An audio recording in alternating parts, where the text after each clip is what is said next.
为着减慢地层坍塌，中央甲地方做伙伫分林来试办高铁沿线特区十年种植示范区的计划。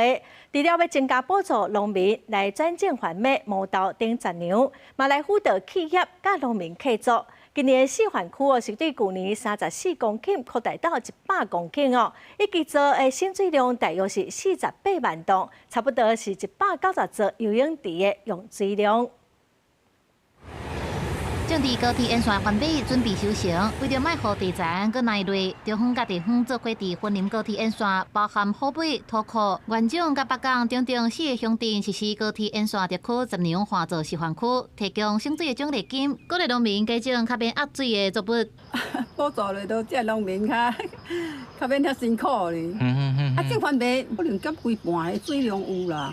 伊番麦大丛，迄淹一半摆尔嘛，袂使伤淹啊。 过去因为十年较袂少，农民改种的意愿无悬。中方甲地方除了加补助以外，也辅导企业甲农民拍契约，照契约的计划来种植。示范区去年34公顷，今年扩大到100公顷，其中环北就有30公顷，相当作物欠水量48万吨，和190个标准蓄水池用水量并济。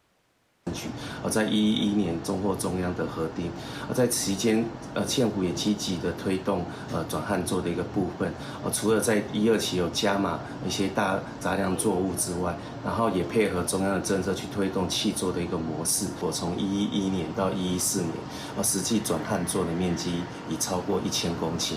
根据水利署监测资料显示，分林县2023年地层内累面积是247平方公里，2024年是226平方公里。去年比前年的情形搁较好。